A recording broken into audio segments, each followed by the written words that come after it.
So my name is Cynthia, and thank you all who are present now. And first, I wanted to start with a prayer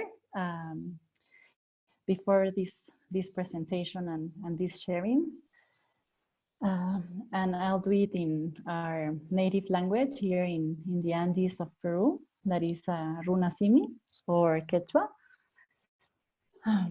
Urpillay sonjoyay, Pachamama, Urpillay sonjoyay, Pachacama, Urpillay sonjoyay, Huiracocha, Urpillay sonjoyay, Taitahuayra, Urpillay sonjoyay, Taitanina, Urpillay sonjoyay, Yacumama, Cochamama, Urpillay sonjoyay, Pachamama, Taitainti, Mamaquilla, Hanan Pacha, Ukhu Pacha, Hampi Medicinas, Hatun Mamakuna, Hatun Taitakuna, Ikai Pacha, Urpillay sonjoyay, and honoring also my female lineage, being daughter of Miriam, Violeta, and granddaughter from both sides of Keka, also of Leonor, and from my paternal side, Silvia, Magdalena.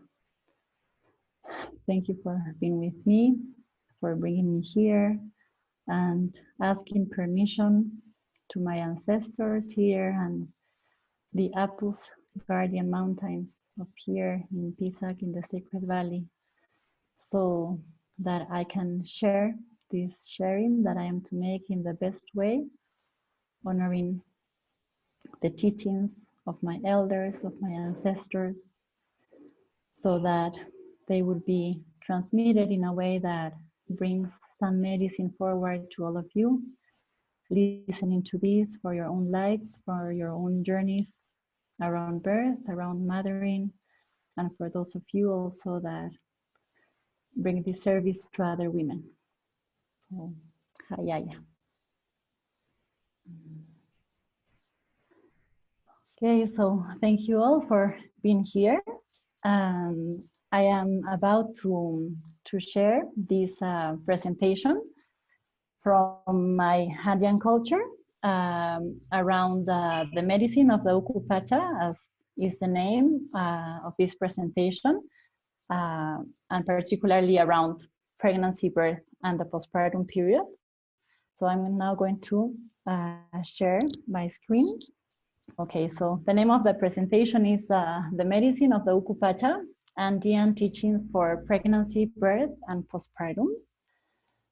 So, of course, you may not know what the Ukhu Pacha means, so I'll start with that. So, just an overview here in our Andean tradition. The elders teach us that there are three different realities that we as humans live in or have access to, and actually everything in the cosmos. So first, this picture that you see, it's an overview of the cosmovision, of the Andean cosmovision. And this is these drawings by these elders, because there was in one of the Coricancha is one of the sacred sites here in Cusco, there was this printing, but in gold, in a golden altar. So then this was drew in this original form that you see here. And it represents basically the main aspects of the Andean cosmovision. This would be like a whole different presentation. So just as an overview, you can see that the different elements of the cosmos are integrated into this like house-like form. And inside there are like the different elements of the cosmos. And you can see that there's a feminine side, and there's that is the left, and then there is a masculine side that is the right. And here in the Andes, we understand that everything has this polarity, either being feminine energy or masculine energy, and that everything has its counterparts, so that everything is complementary in the cosmos. And this is the basic teaching in the Andes of Aini, that means interchange or reciprocity. So that is, in a way, how the world works, that we have all the time to be in reciprocity, giving back to everything around us, not only humans, but everything that sustains us. And there also in this drawing, you see a woman and a man. So that is also part of all this feminine and masculine, that it goes down to human beings. And then at the center, you see this like cross with stars. And this is one of the main symbols of our Andean culture, that is the Chakana. So this symbol that I'll show you in a little bit comes from this constellation, this cross that you see. And it's the constellation of the Southern Cross. And it's a constellation that we see more clearly here in the Andes on the month of May. So from this is that this sacred symbol comes, that is called the Chakana. So it's also, I'll show you, it's also this symbol that you see here. So you see these like stairways, and actually that's the meaning of Chakana in Runasimi or in Quechua, our native language. It's bridge, but also it has also the meaning of stairs. So basically it's what we understand that gives meaning to this bridge as being a bridge to other realities, or also these stairs of consciousness, that in our own paths we go deeper in our medicine paths, and we can have this transition or these stairways to other realms of consciousness that take us deeper to who we really are. So the Chakana also means that it's this bridge or union between two different elements or two different states of consciousness. So basically, this Chakana is this Andean symbol of the relatedness of the whole, so that everything is related, as you see also in the picture or in the diagram here in the slide. And then you see that here is the center. So there is always a center that in Quechua we call it Chaupin or Cosco too, and Cosco means navel actually in Quechua. So there's always a center, no, that we have to also relate to our own lives from living from this center. So from this sacred Chakana, you see in the diagram that it's also represented these different 3 pachas that I wanted to talk about. So the translation of Pacha is actually reality or world, it could be also translated to this. So in the Andes, we believe that there are 3 different Pachas or realities or worlds. So the first one that you see where it says Hanan Pacha, and you see there the moon and the sun and the constellations. This relates to the above world, but it also relates to this state of super consciousness. So for example, elders here that are in deep ceremony or in deep states of consciousness or around the world, for example, no Tibetan monks, that they go into this deep state of meditation where they like access a vision of the whole. They're here in that place, they're accessing the Hanan Pacha. So this would be this reality, no? It's also related to where the gods live. It's what is revealed. So it would be in a way masculine energy too, because it's what is revealed.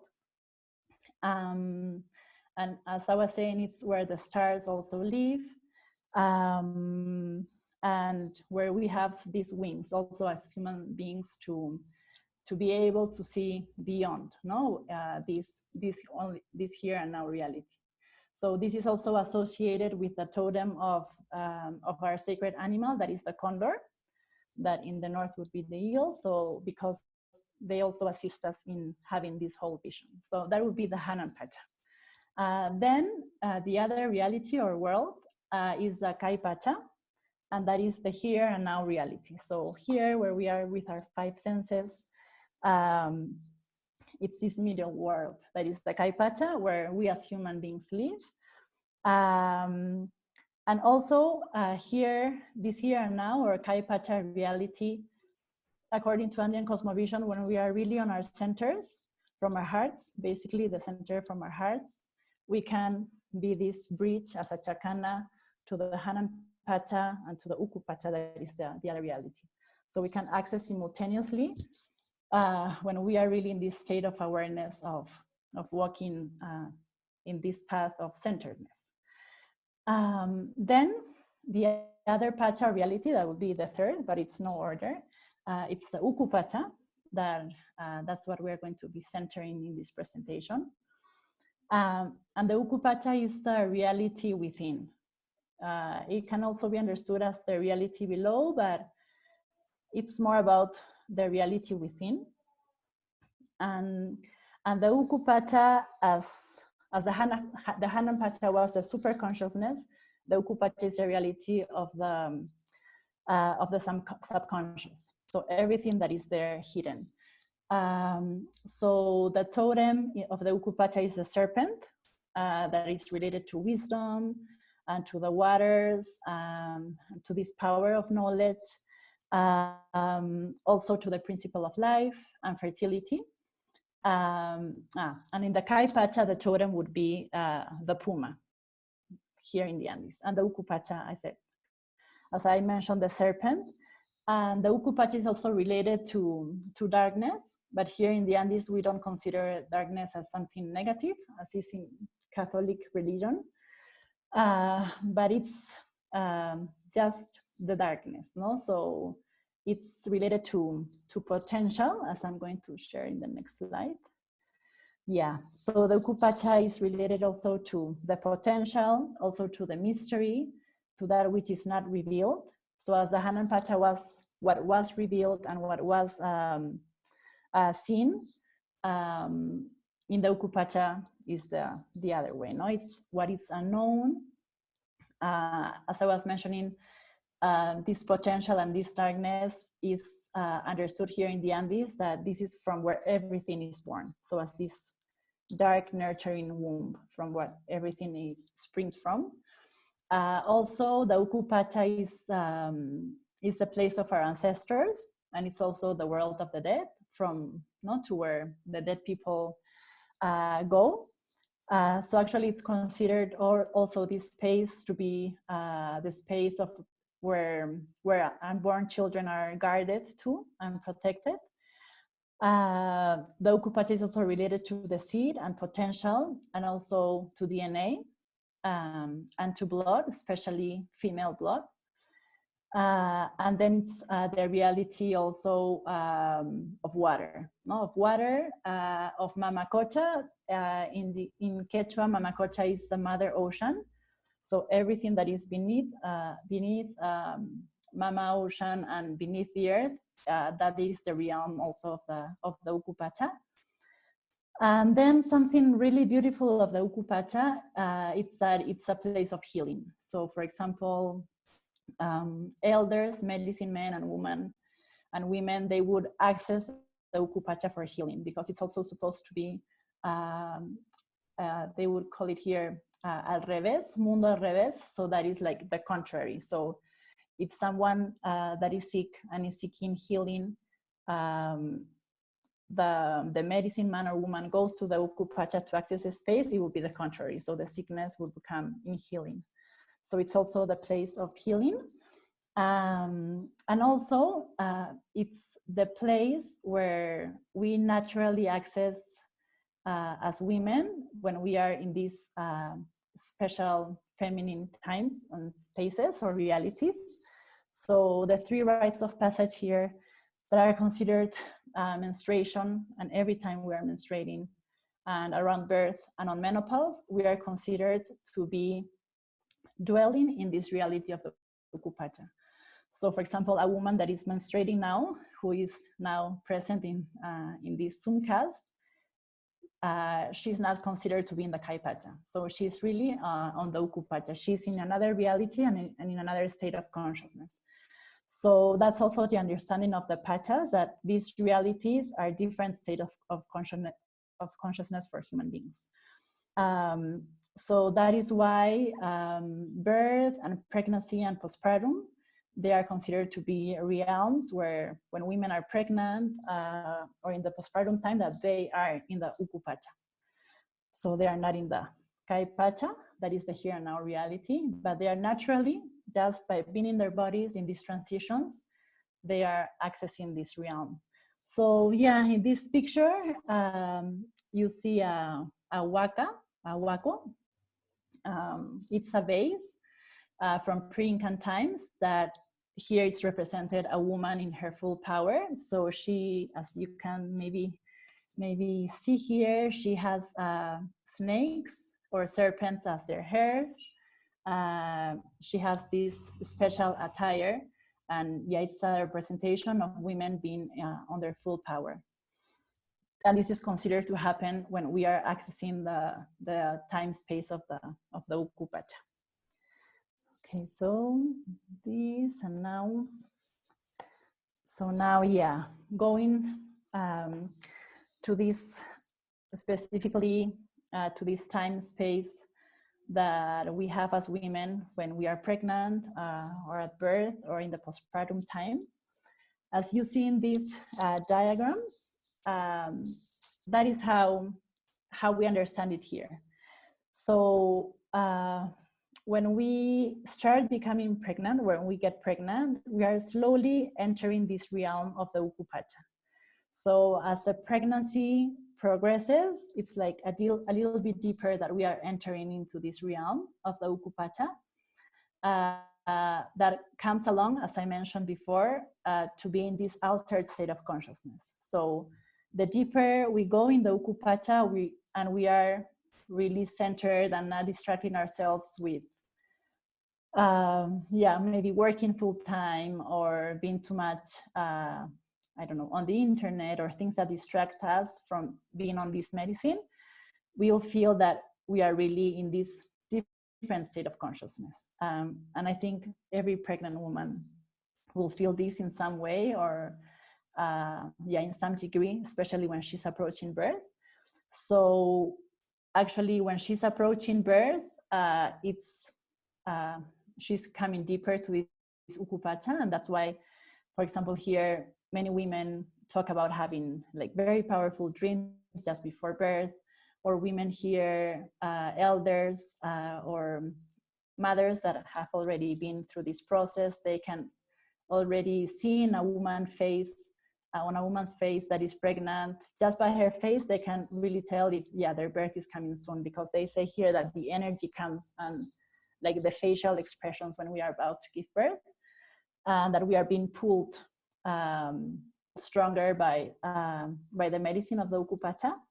So here, as you see in birth, this is like the deeper or the deepest will be in the Ukhu Pacha. It's like the greatest depth of the Ukhu Pacha, the moment of birth or the process of birth.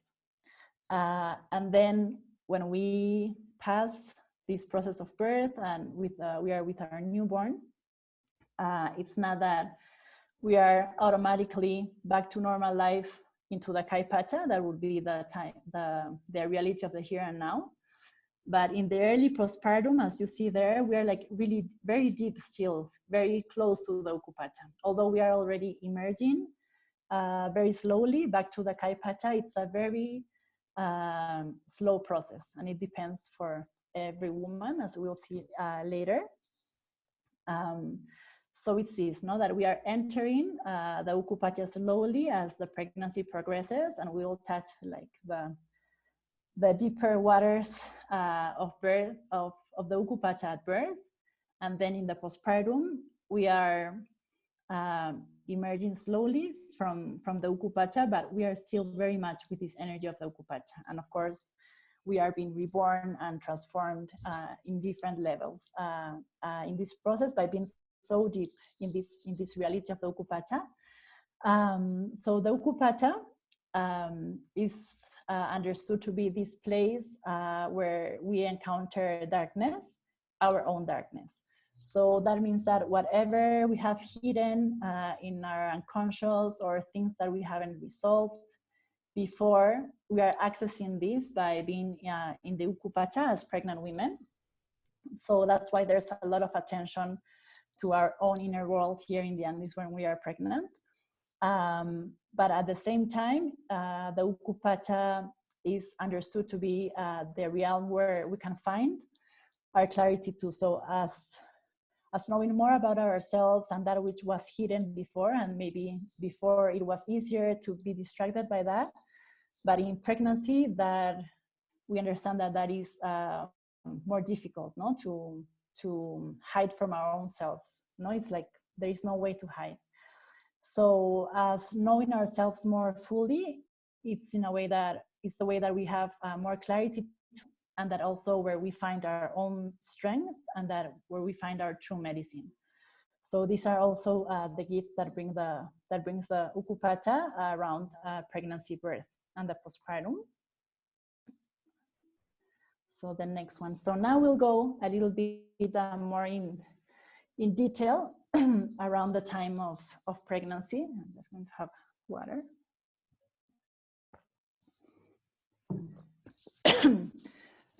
So pregnancy is considered to be this bridge, or Chakana, as I mentioned at first. Chakana means bridge. So pregnancy, of course, is a bridge to motherhood. When we cross this threshold, we are going to become mothers. But also, it's an important bridge to the Ukhu Pacha, to these different realities. So it's an opportunity to step into this different reality that brings a lot of medicine, especially for women.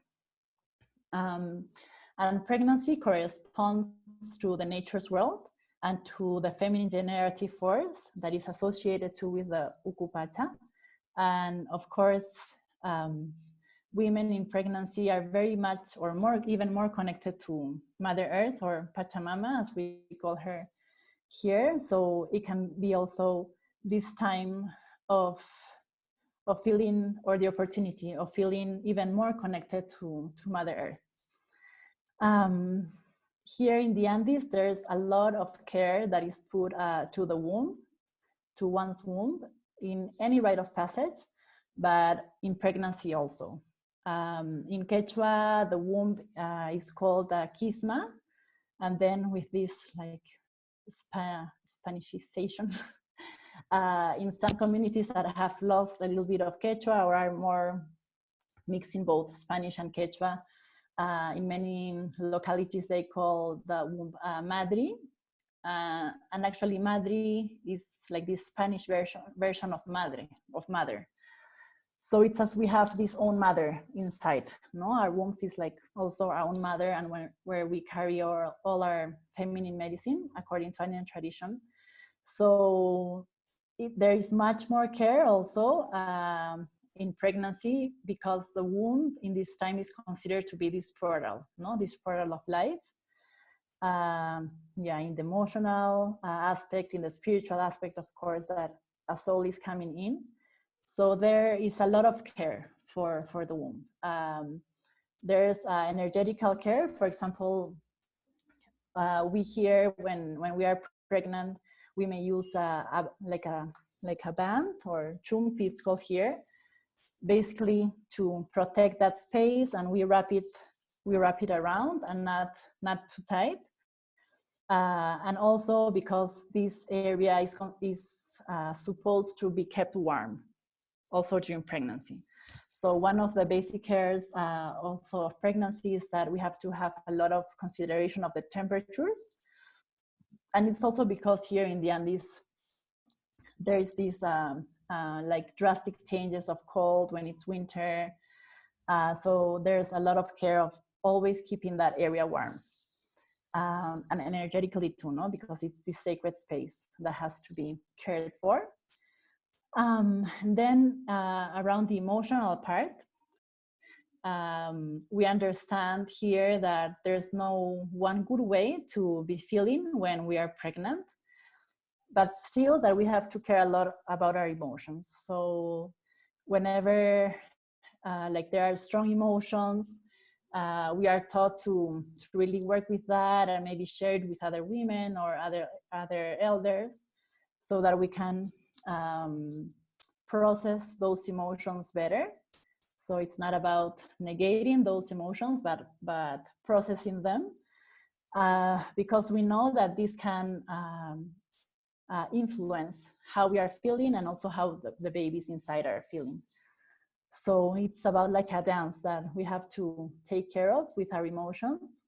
And also if some emotions arise or some difficult relations, that is considered normal also, because we understand that as being pregnant, we are having this new life that is coming in. So in a way we have to make space, no? We have to make space in our wombs, of course, physically, but also emotionally and mentally.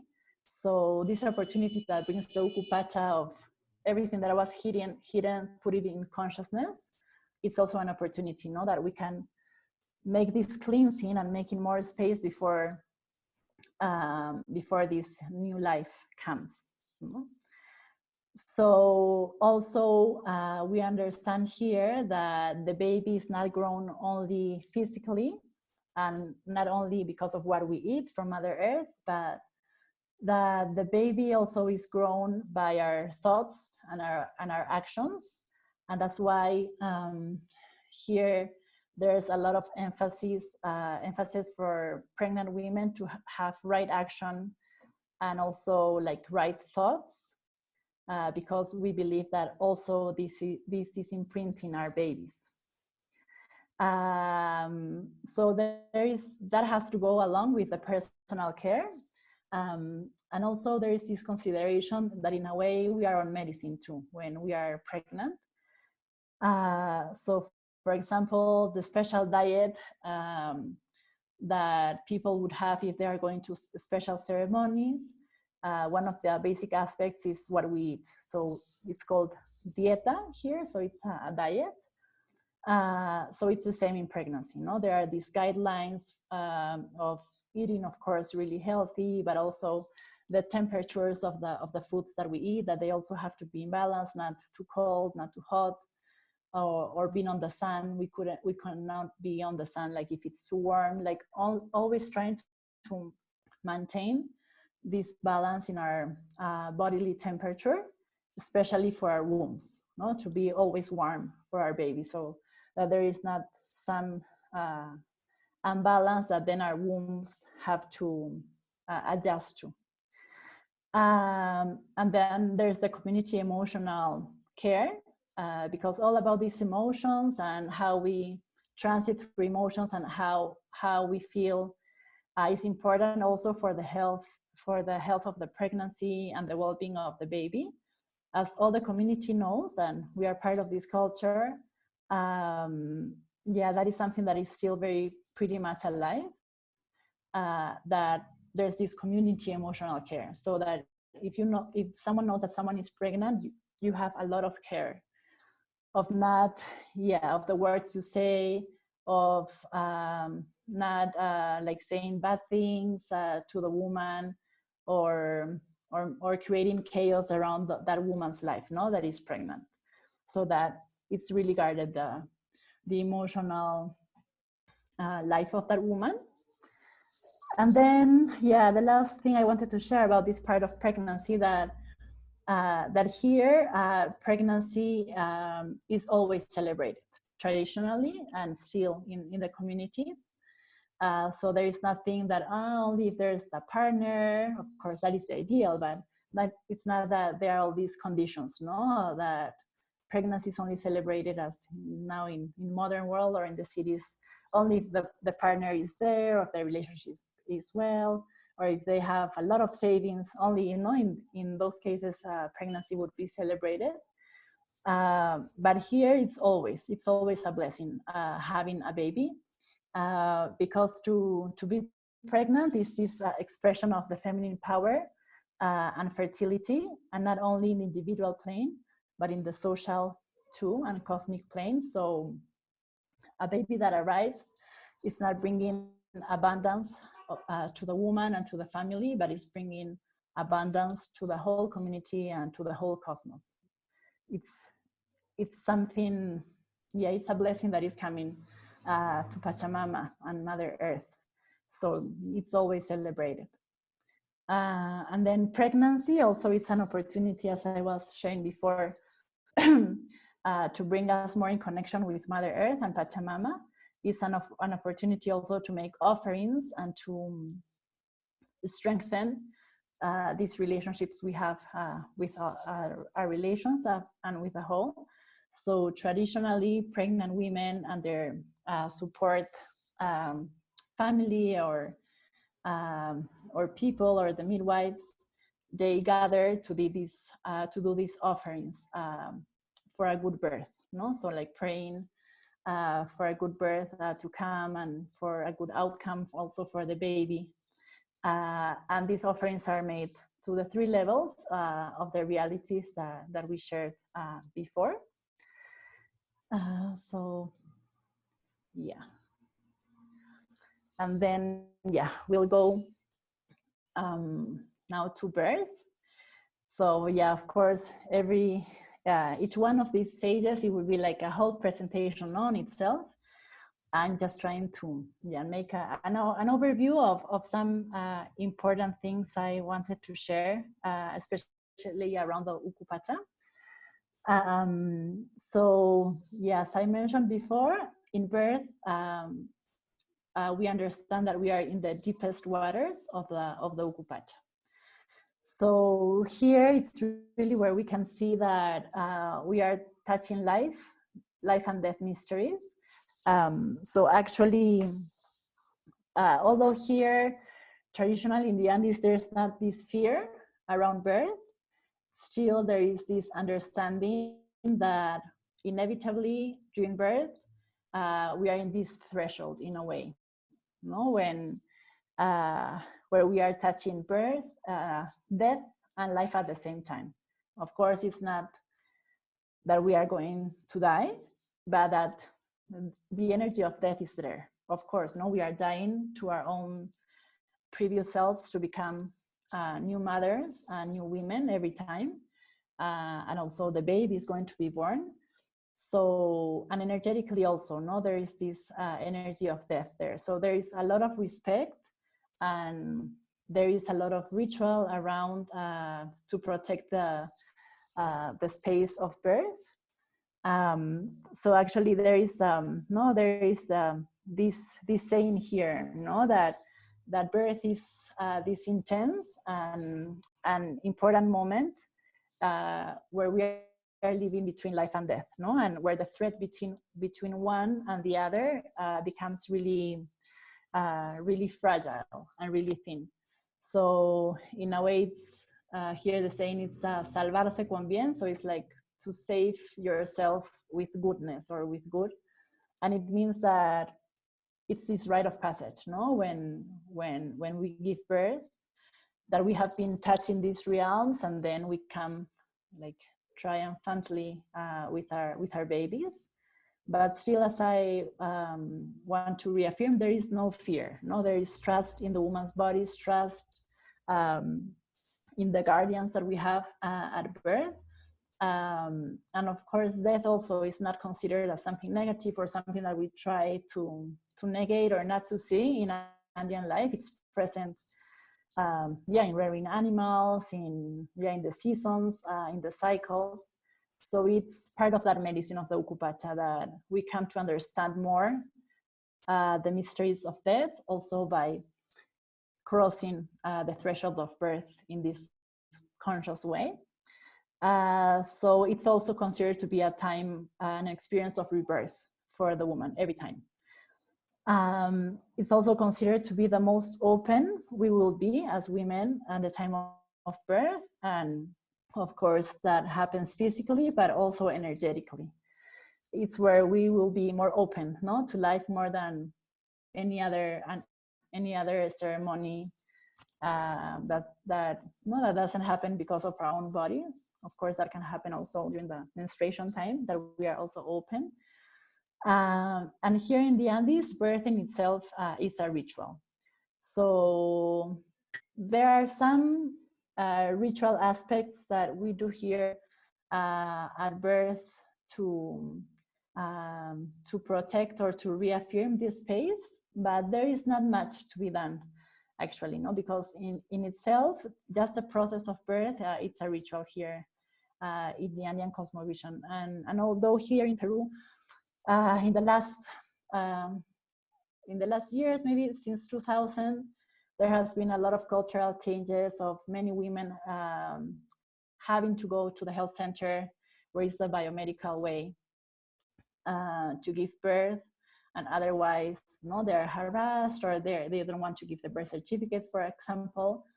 Still, many women in the Andes, they have their strategies. So there are still women that find some Andean midwives where they can live the full process of birth in their ways. But if not, they have like these strategies, for example, to stay at home just before the pushing stage, for example. So they can still be in this protected space of how Andean birth should be. And for example, just for the pushing stage, they go to the health center. But they have already taken their herbs. They know birth is really, childbirth is going to be soon and the delivery. So they feel really confident for that. And then they come back to have their postpartum care back in their homes. But of course, still the dream is that women have back here in the Andes, that right to have the whole process of birth as it's part of our culture here. So I'm going to share with you a little bit of these aspects of birth in the Andes. So first, the Andean midwife, now most midwives here, that it's like a very solid tradition of Andean midwifery and with a lot of wisdom and practical skills. Most of them now are very like old, maybe in their 80s, some in their 70s. And they still represent this figure, no? Maybe some of them are not, now are being harassed not to practice anymore. But as I mentioned, in many cases, they still provide this care during birth, and maybe they just send the women for the pushing stage to the health center. So as I have had the honor to meet some midwives, Andean midwives, in my years as an anthropologist, and then also as a women's educator, they are really this figure, very humble. No, they are very humble, and if you would imagine, no, like this birthing room in darkness, that is one of the ritual elements of birth here in the Andes, is that the room has to be dark. And actually, if you come to traditional Andean houses, they naturally are very dark. So there are no windows. So it's like a dark room, actually, the homes of traditional women in the communities. So usually birth happens, it has to be warm. So birth happens in the kitchen, that it's in the first floor, so that it's this warm space and also this contained space. So if you can imagine, no, that house like a cave, but actually it's of course made of adobe, and the floor is like just dirt floor, and the woman is there in her process, maybe just with some candles. And when the midwife is there, it's like this small figure, no, in the corner, and she's not occupying any space, no. Maybe if you are there witnessing that, you wouldn't see, no, the midwife. It's because she makes herself really little, so that the power and the medicine of the woman at birth can really emerge. So she's just there as this witness, no? She contains the space, she connects with the woman. In Quechua, the name of midwife is a Huachachicog, and that means the one who helps or supports to give birth. So it's totally a horizontal relationship between woman and midwife. So also for me, for myself, when I have met other midwives that want to practice in more traditional ways, and maybe they studied more in the biomedical way, yeah, I can also see these differences, of layers. Maybe they want to practice with their full hearts, but maybe there is not this horizontal relationship, that I've seen with Andean midwives. And what I feel it's really the heart of the medicine of Andean midwives, that they have carried for so long. That although they are respected by the community, and the woman knows that if there would be something that goes that is not normal or deviates from normal, she would be there to act with resources and herbs and some plants that can help, or some positions or techniques.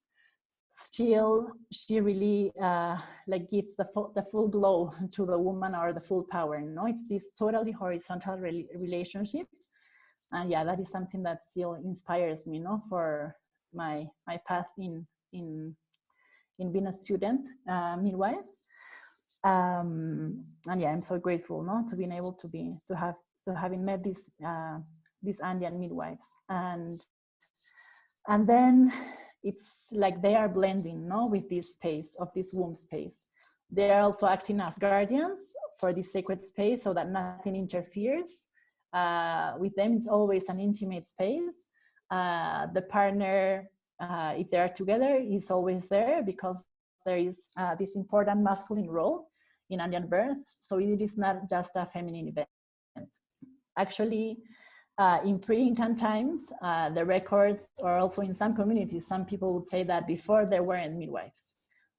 Before it was just the family event, and the partero or midwife was the husband. And actually, we can find here some male Andean midwives, because maybe for many of them it was like that, that they were just the husband of a woman that was giving birth, and maybe he was really gentle and holding the space and being really caring. So then in the community, the word would spread that, yeah, he was really good at the birth of this woman. So then they would say, okay, I want him as a partero also for my birth. And then with years of practice, he will become the male midwife of the community.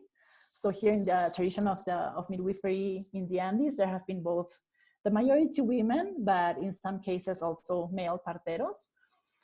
And either way, the partner or the father he has a very important role. He's very active in helping with everything is needed, and is supporting the birth. So actually, in this huaco that you see in the picture, it's a pre-Incan huaco, and there are also Incan huacos like this. And there is the woman.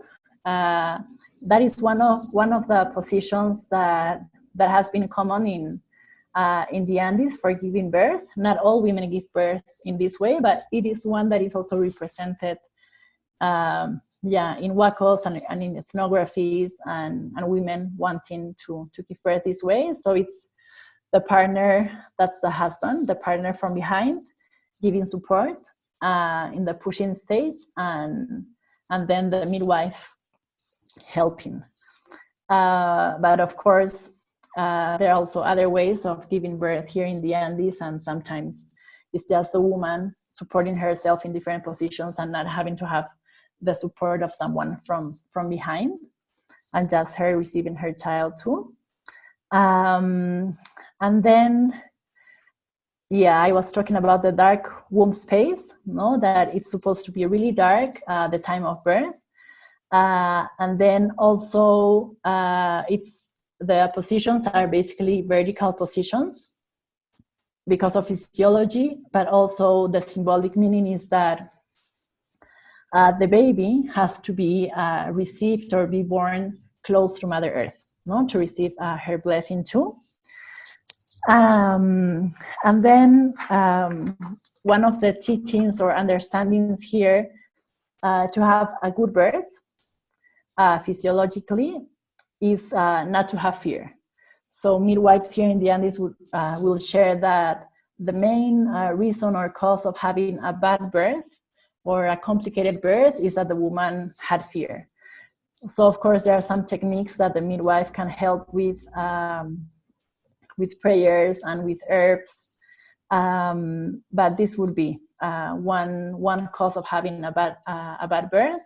So that's why they say that women have to be really well prepared for birth, also emotionally, as I was sharing before, and spiritually and physically. Here actually women in the Andes tend to have very easy births because they're very active, and the geography, the mountains, they have to hike in a way just to have their everyday activities. So they are really in shape. So that makes them, I think, also physiologically to have easy births. And because of this trust they have in their bodies and in lives, and seeing their little cows being born and animals being born and being really connected to the cycles, that it's just one more process of life. And then the other sharing about what makes us to have a good birth is the importance of the connection of the earth, of Mother Earth, and water, Mother Water for birth. So actually what is needed for a good birth also is the earth medicine. So that would mean that as women we are able to go within ourselves, like our own earth, that is our body, and being able to really be centered in our own selves, not distracting ourselves during birth, and just going through the process of birth. And of course also being connected to the earth, and that comes along of being really grounded and connecting to the ground while we are birthing and in the whole process. And then with water medicine is that if we let everything flow during birth, including obstacles, emotional obstacles, also processes that may happen at birth, if we are able just to let that flow by itself, and we can flow with that and not get stuck, that will also allow for a good birth, so that also our baby can flow downwards and outwards. So that's why we considered here that the main guardians of the grandfathers, as we call them here, we call the elements this way, as they are our grandfathers and grandmothers. It's Mother Earth and Mother Water, to have them present in the birth. Although the four elements also have to be present symbolically in the birth. So having, for some women, it would be running water to have that can aid them. Having a fire started during the time of the birth, and being on the ground, and also being always connected to our breath. And then there is also Mamaquilla, that is Mother Moon in Quechua, that it's, we understand her to be like the main ally or guardian for birthing women and for pregnant women too. So we put our prayers to her. And the other thing that I wanted to share is that heat, so warmth is considered also to be an ally at birth. So again, as it was this emphasis on balance of the temperature for pregnancy, at birth it has to be that we are warm, so that the environment is kept warm, that the woman doesn't feel cold at any moment, because this can hinder birth. And all of these things have been now affirmed in some way by more research around the physiological process of birth. This wisdom has been in different cultures for a long time. So that is one of that really being warm would help us for birth. And maybe women that are not flowing that well at birth, they will be given here in the Andes like very hot teas or herbal teas or medicines that are considered to have healing properties by themselves, to aid the woman to give birth more easily. And then about pain, there is not much narrative around pain. No? That is not like the focus of birth in Andean narratives or elders or women talking about their births. It's just seen as a physiological process, and where there is more care or more emphasis during birth is that the different elements are present. Also, for example, that the 4 elements are present, that the mother is being kept warm, that she's not feeling cold, that she's just letting her body speak to the different positions she needs, that strangers are not, or neighbors are not knocking on the door. So it's more about containing the space, no? And that with that, the woman surely will have a birth that is flowing well. So that I wanted to share. Yeah, around birth. I'll take some more water.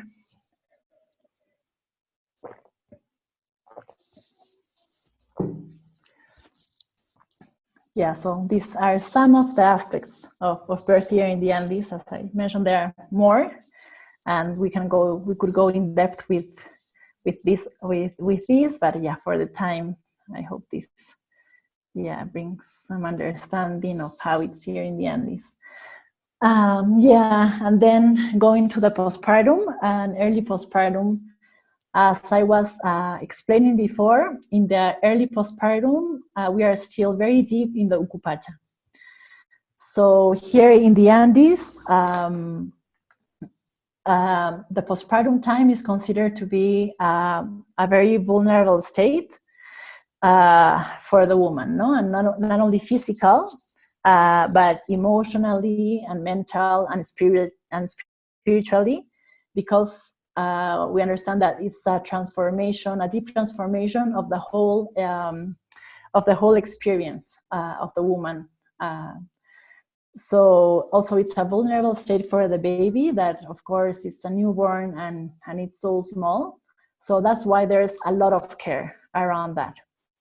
And of course it's considered to be healthy, but in order to be a healthy postpartum, there has to be a lot of care that the mother has to have on herself and the baby and the community around.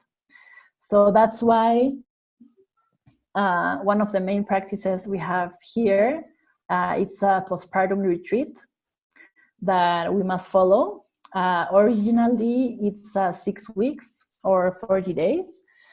But in some communities, because of some changes, that now it's not all community-centered, but of course, more related with the cities and towns and modern life, and not only relying on their own produce, but also, of course, being more dependent on money.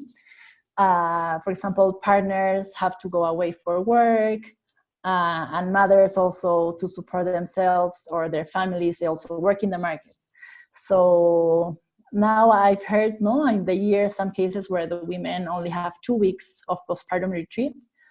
But talking with them, they say that, yeah, they know that they're not really taking well care of themselves, and they would like to have the full postpartum retreat, but that now times have changed, and they can't do it as before, although they know that would be the ideal for their own reproductive lives. Because here it's all a continuum, like reproductive lives of women. So, for example, here the understanding is that we will have a very healthy time of menopause if we have really cared for ourselves during the postpartum and during our moon time, no? And there are specific cares also for the moon time retreat. In Andean tradition. So in the postpartum retreat is the same. No? If we are doing the postpartum retreat for all our babies the best we can, we are also assuring not only our health during the whole postpartum, but also for our future lives during menopause. So the idea is that this postpartum retreat is for ourselves as women, but also for our babies. It's also this deep respect for these new lives that have come to this Pachamama, And it's this concept of mamantin, as we call it here. And it's this mother-baby binomial, no? That we are considered to be one and totally interdependent in the postpartum time, so that the baby feels energetically that our bodies as mothers are his bodies or her bodies. So in the postpartum time, in the retreat, in the early postpartum, we are adapting to this new rhythm, and we are getting to know this new baby. If we have other children, the idea of the postpartum retreat is that we have all these community support network where other women or the partner or family members are also taking care of other children we have. They're taking care of the food, of our household chores. So we are not supposed to do anything of that. So just resting. So only sleeping and eating and breastfeeding our babies and taking care of our babies. And this is because there's a lot of care of this emotional world also of the mother, where we have touched the depths of the Ukhu Pacha, and where we are still considered to be very deep on the Ukhu Pacha reality. So it's a time also when we need to integrate. It's a time for integration for everything that may have opened up during birth or even before. So we really need this emotional and spiritual psychic integration.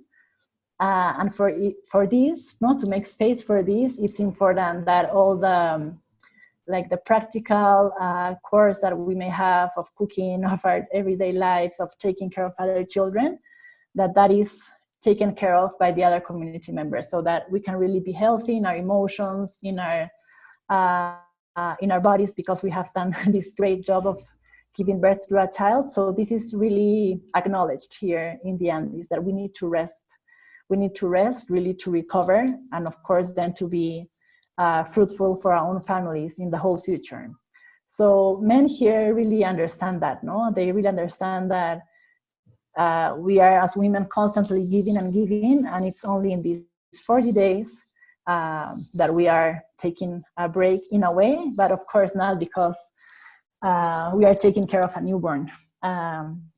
And we are not sleeping that well. So it's really this acknowledgement, no? That we really need this postpartum retreat in these early times. And that's why it's so important, the community support. So it's not only having a postpartum retreat isolated. So for example, when I teach these classes also in Lima for more urban women, I really emphasize that, no? It's not about isolating in an apartment just with your partner and the baby and doing a retreat, because that would be really challenging, no? We really need the community support. So for example, in those cases that we don't live anymore in communities, where I really recommend women that beforehand, before the birth, as part of their birth preparation, they really plan their support network. So they know who could help, which friends, for example, could come help with the cleaning, or could help with some fruits during the day, or groceries, or all these things that we do it normally, but when having a newborn, it can be so much work and maybe impossible to manage all of that. So it's really important to remember that this tradition and this practice up until now of the Andean postpartum retreat comes along with a very well organized community support network. The last thing I wanted to share, just a little bit of water.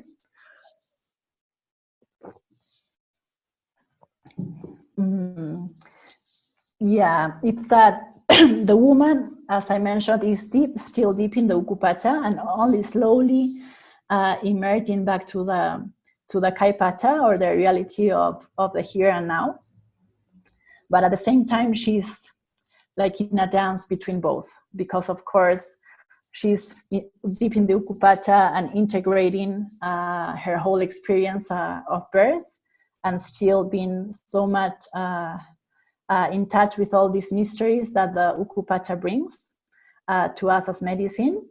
But at the same time, she has to attend some Kai Pacha things of the here and now, no? Like changing diapers, really being attentive to the baby when the baby is hungry, and getting to know this baby, and remembering herself that she has to drink a lot and that she has to eat. So it's also this dance between the both realities.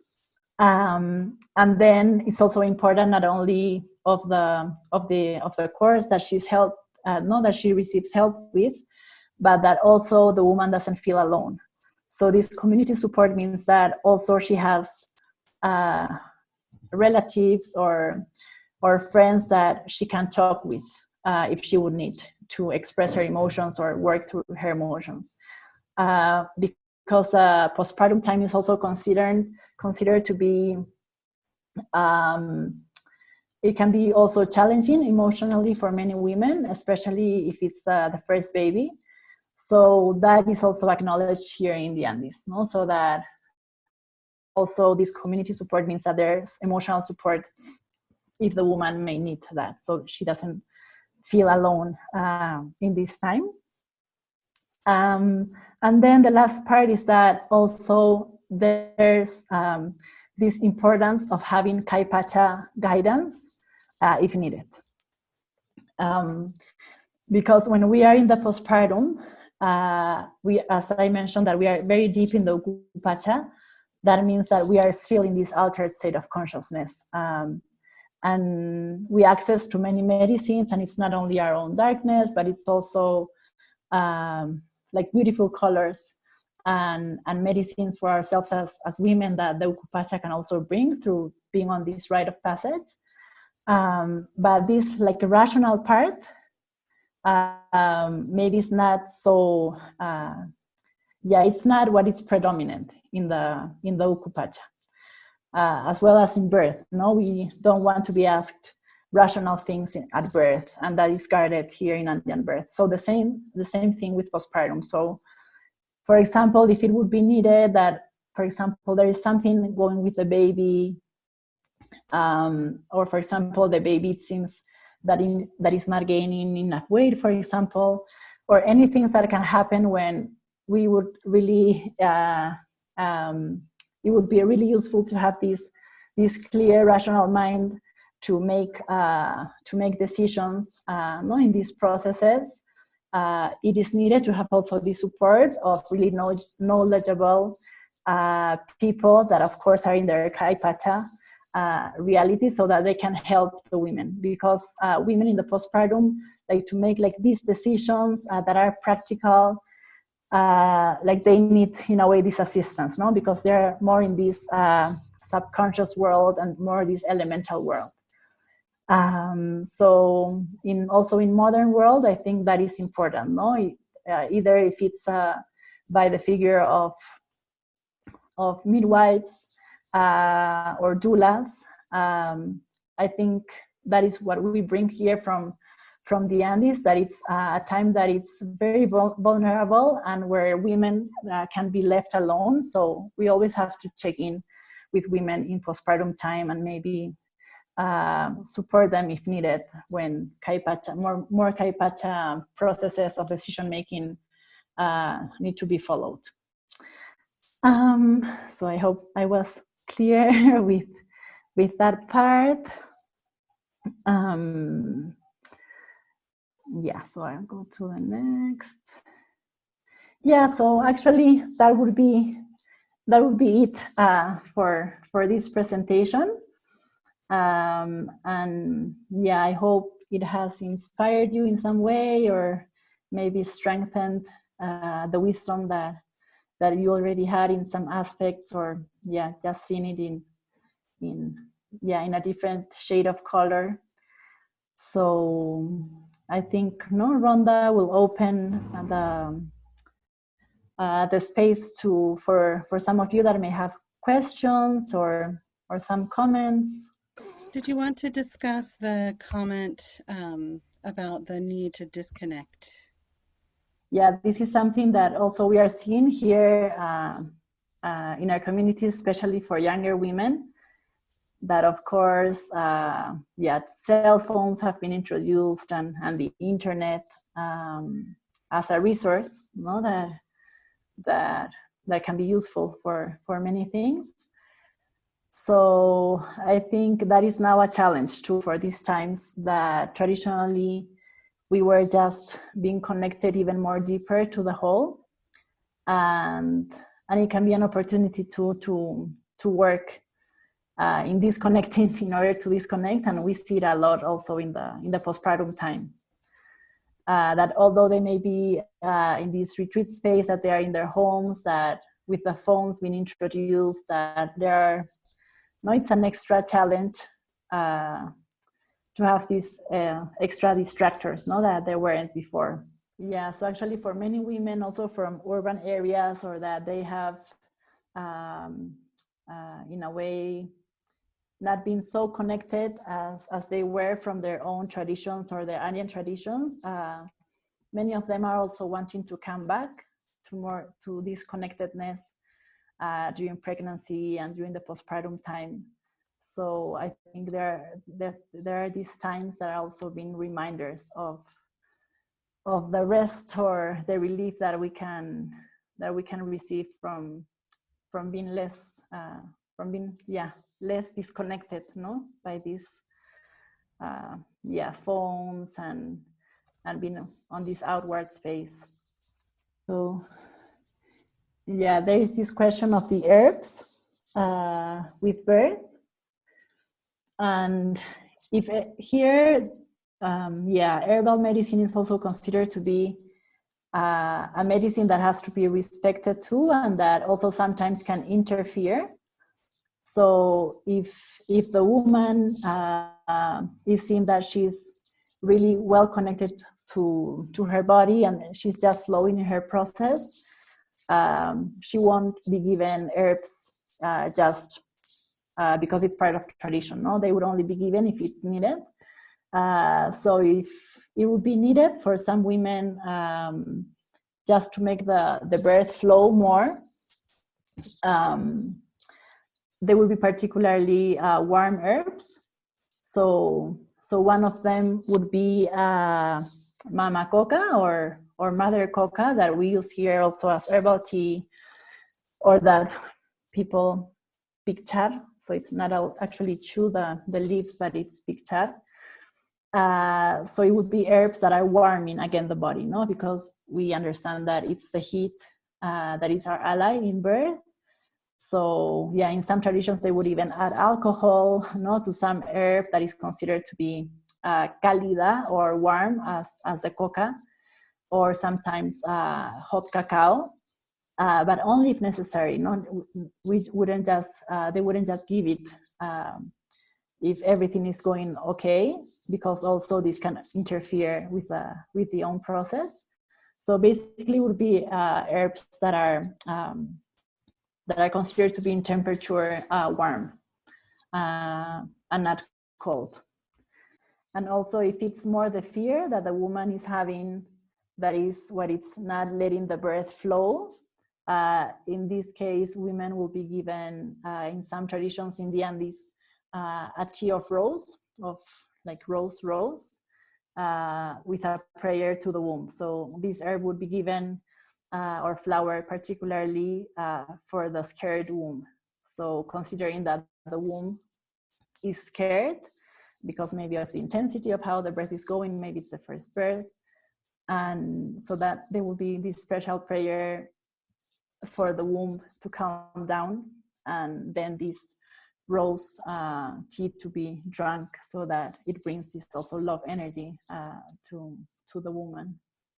I wanted to ask you, because my background is Ecuadorian, both my parents are, and in my journey last year, I was in the community in Otavalo, which is the north part of the region, and in many communities, what they do, I just wanted to ask you, placenta. like certain traditions that they may have in Peru. For instance, in Uh-huh. Ecuador, the mamitas on the north side, they bury the placenta with tobacco, and they bury it inside a clay, una olla de barro, a clay pot. And Yeah. on the south side, closer to Peru, like in Loja, the south, the southern communities, I've known that some mamitas actually, they eat it. They eat the placenta, they fríen, they fry the placenta, and they just eat it the same way, very similar to the belief of like how certain moms like their placentas encapsulated. The mamitas in the southern just fry it and they eat it. Or some of them just dry it on top of their homes. I was just wondering what costumbres or what, I guess, traditions some of the communities that you've seen in Peru, or the parts that you have done your investigations with anthropology, with the placenta, just certain rituals that you've seen. That's what I want to hear. So yeah, thank you. Yeah, here actually in the whole country, in the Andes, in the different Andean regions, it's either to bury it or to burn it, but it's more common to bury the placenta, because that's there's a lot, no, like I hope to be shared about the understanding here of the placenta and how it's treated. But basically, just in two lines, it's that the placenta has to be offered back to Pachamama or Mother Earth, as gratitude for the birth and for the baby, and also so that it's like a message that we give to Mother Earth or Pachamama that a new baby has been born, so that she will produce more crops for this new baby that has come to the world. And it's also understood that in this way of offering of the placenta to Mother Earth, it's the way where we ritually have ensured the well-being of the mother and of the baby. And it's buried next to a place where it's warm. So maybe it's burned just in the kitchen. In some traditions, it's burned outside the house. But in some, it's important that it's also always warm, the placenta. And here in Peru, there is no registration or ethnographic registration of women eating the placenta. No, so that's actually really interesting. If then you can type where specifically you saw that they eat the placenta, because I hadn't heard actually in any culture in the world that traditionally they have eaten the placenta. Okay, so that's really interesting. So basically that's the tradition of the placenta here, to offer it back to Mother Earth, because also there has to be this ritual separation between the baby and the placenta, because in Quechua we call it here paris, that is also a Spanishization, so that it's the pair of the baby. So it's considered to be the twin brother or twin sister of the baby. So also there needs to be a separation, a ritual separation, like a burial. Actually, there are some ritual elements that have to do more like with a funeral, because there has to be this ritualistic separation so that the twin brother doesn't want to come after the newborn. So that's why also there's this separation that is done by burying and offering the placenta. Do you have any more insights, or just you spoke about the nurturing time in the postpartum, but do you have any other thoughts about just foods that are offered to the postpartum women, and any of that caretaking that the midwives would traditionally hold and the family members would traditionally hold? Yeah, actually, after the birth, it is well acknowledged all the physical effort that the mother has gone through. So there's a lot of emphasis in that the woman has to be eating really well, no, and in quantities, like big quantities and really nutritious foods. So traditionally, a caldo, so a soup of black hen is offered because it's really nourishing and sustaining. So that is given ritually. No, now in communities, they can't necessarily find now, or they aren't raised these black hens that are considered to be more nutritious. And also it's related to the Ukhu Pacha, that it's this darkness and blackness. But they are still given this, we call it here caldo de gallina, that is very a strong food.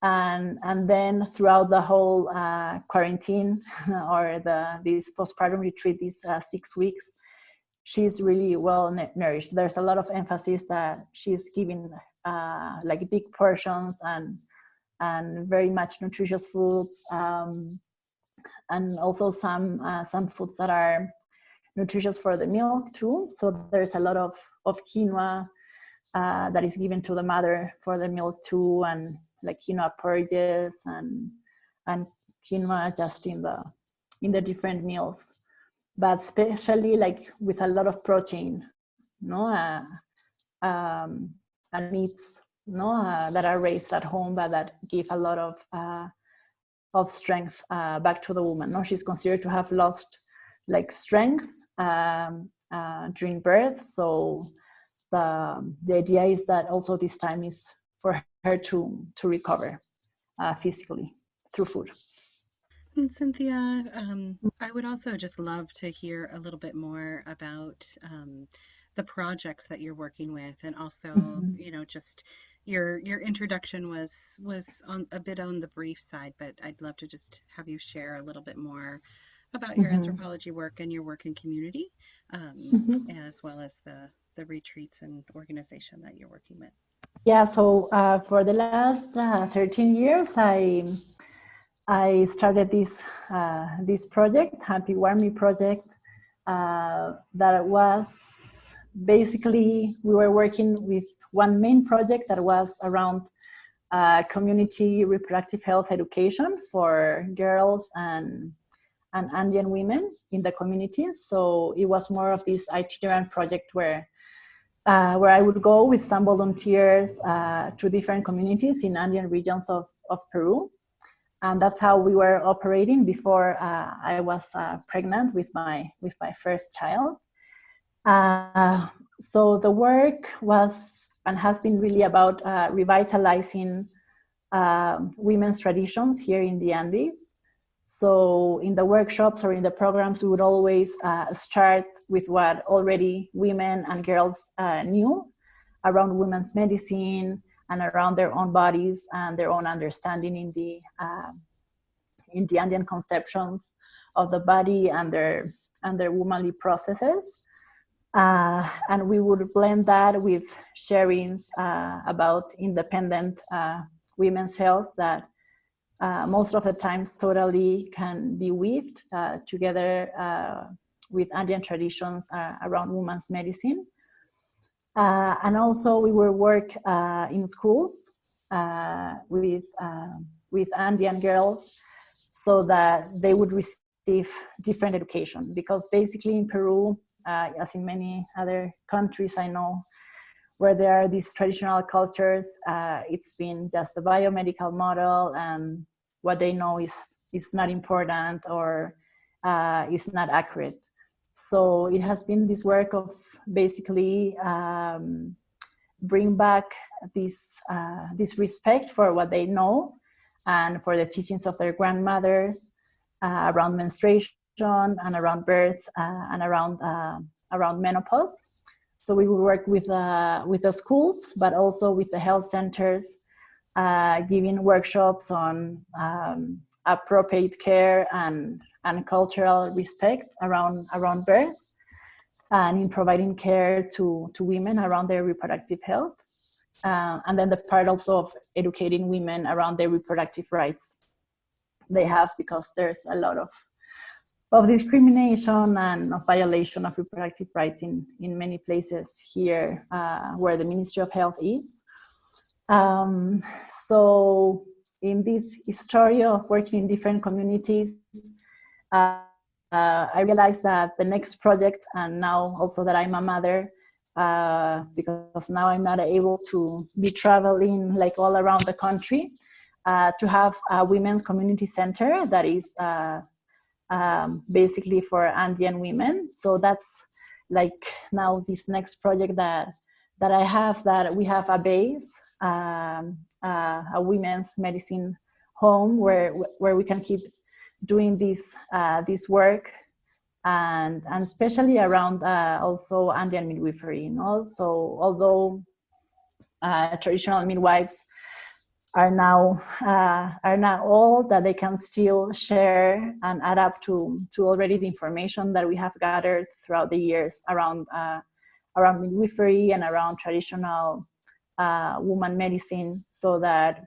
this can be protected for the next generations and younger women maybe that would be more interested, no, in bringing back birth and women's medicine back to the community. So that is like the next project, no, to have this center, and that it would be more like this hub for different communities in the area where I live here in the Sacred Valley, so that it's not just me visiting the communities and sharing with them once in a while, so that there is a fixed, not fixed, but a stable permanent center where I can and we can keep sharing together these teachings that are part of our culture here, and that women long a lot here in the Andes. No, they are always longing about how it was before, but now they can't, because the only services available are from the Ministry of Health. So I think we can find ways together to weave this for the younger generations. And then, yeah, I also share these retreats here and these programs in a way to have this intercultural aini, or sharing, know that I can keep dreaming of these projects, and also if this way that we have of understanding here women's medicine and birth can help other women, although they are not from here. I share these sacred birthway or Wachakui trainings that are around these understandings, and actually not only for Andean women, but I think one of the inspirations we've had here is that every woman in the whole world should have a birth experience and pregnancy experience and postpartum experience that is sacred for herself, no matter the culture where she comes from.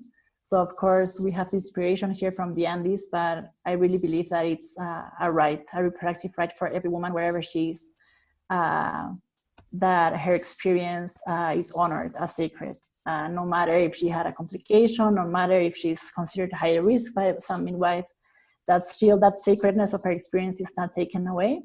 So from that was born this training for doctors, for midwives, for community midwives, for doulas, so that they can delve into this way, you know, how this can be possible to offer this care and this containment for the women we care for wherever we are in the world. And in this training we also have these sharings with local birth workers, Andean birth workers. So I think that is also part of the AINI, you know, that women here in the Andes, whether they are midwives or postpartum keepers, that the main discourse they have from Ministry of Health or even some modern like women that are from the community, but now they relate more with the city. It's like, no, this is no longer serving. So when they see women coming even from other areas of the country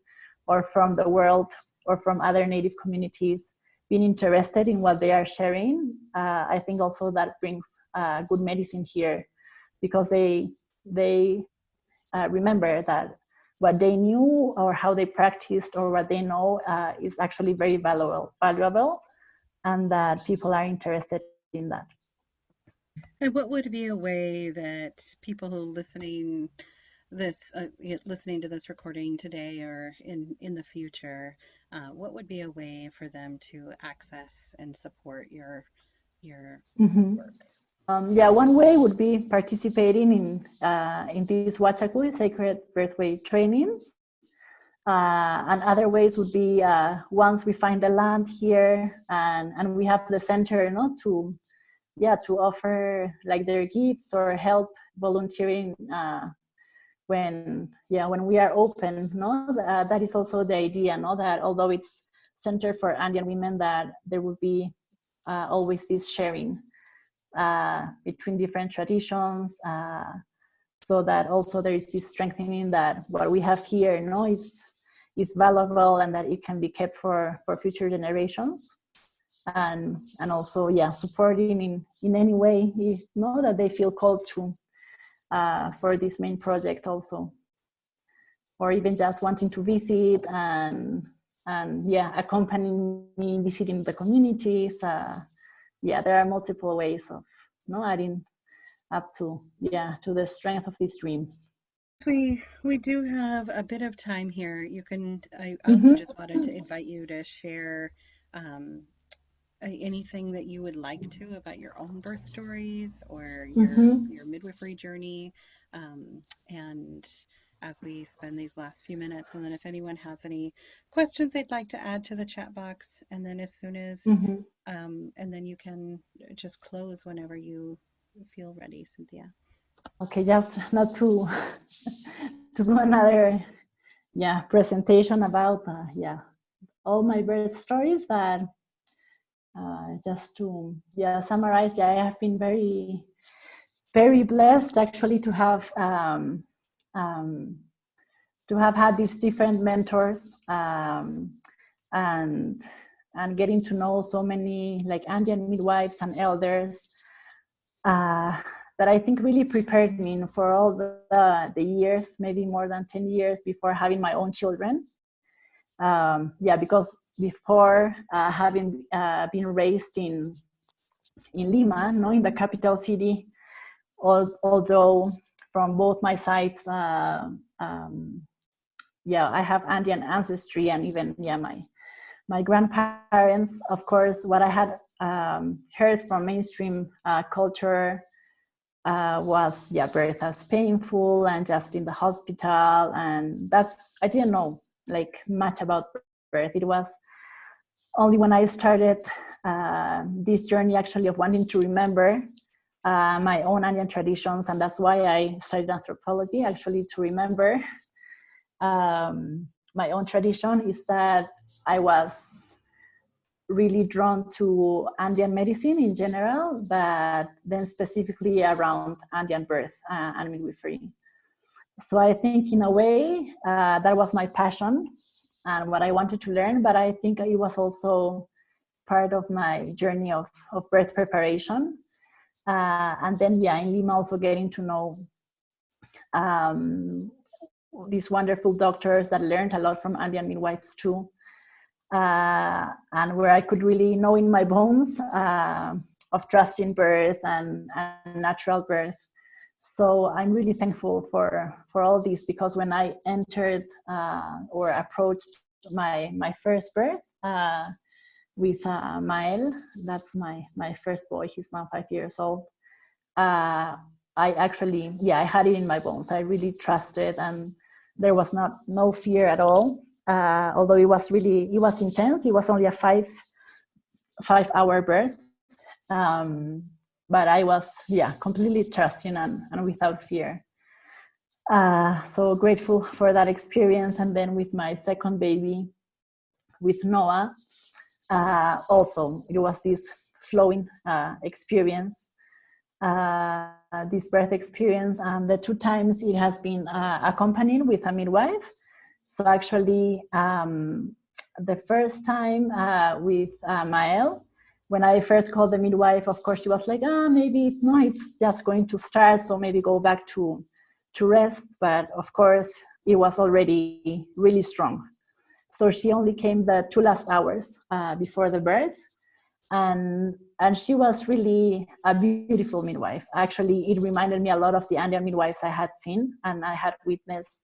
So like this small figure, I wasn't either like feeling so much her presence. No, I was just on my own process. So being really grateful about that.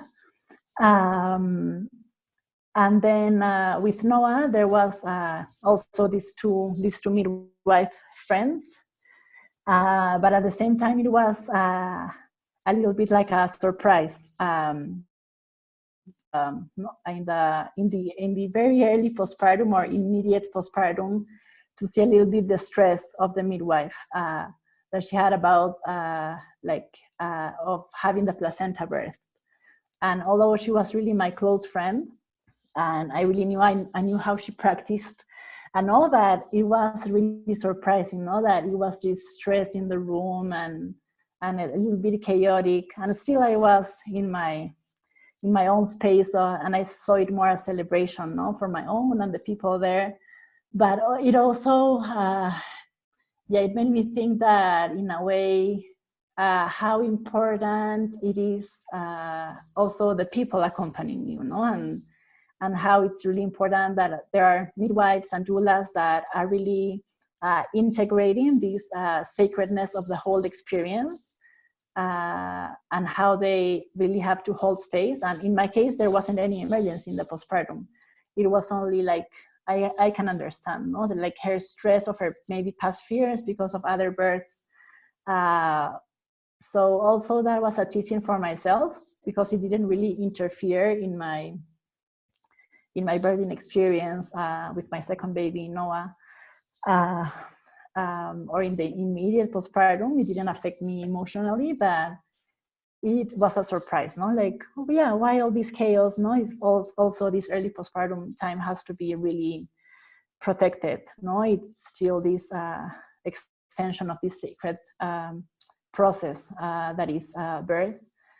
So it has also inspired me, and after that I was also inspired in my own path, and also having the respect of how it takes your whole life, to be accompanying around births as a midwife or as a doula, to be able to be in that center and living away your life and your fears and your mind, so that you are really there 100% in this state for women. So that is how also the Huachacui Sacred Birthway training was created, in a way to give tools to birth workers, that they can really recognize, maybe with this understanding of the Ukhu Pacha, that although they are in their Kavi Pacha, they are in this here and now reality, that in a way there has to be a lot of this respect, and in a way aligning with the Ukhu Pacha where the woman is, that to really understand and know that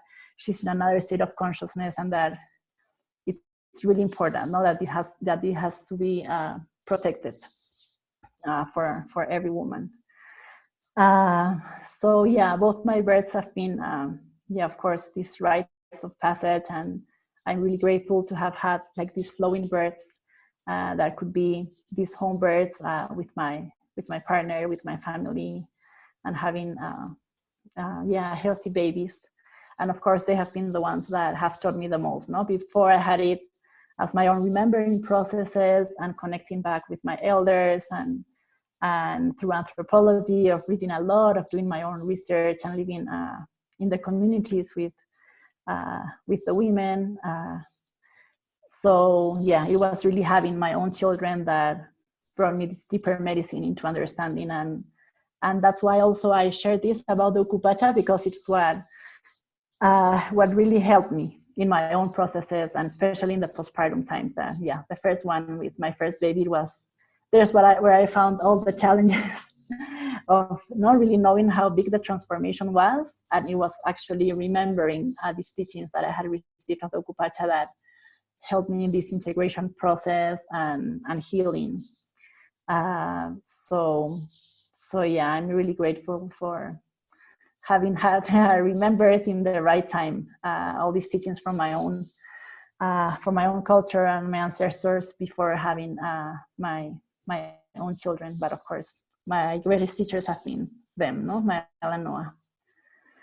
So yeah, I hope really that some of these sharings have inspired you all, and that you have felt a little bit of the heart here from the Andes, from the Apus, our garden mountains here in this little piece of land here in Pisac, in the Sacred Valley. And yeah, sending you much blessings to all of you in your paths around mothering and your own service and love for other women. And thank you, Rhonda, very much for this opportunity.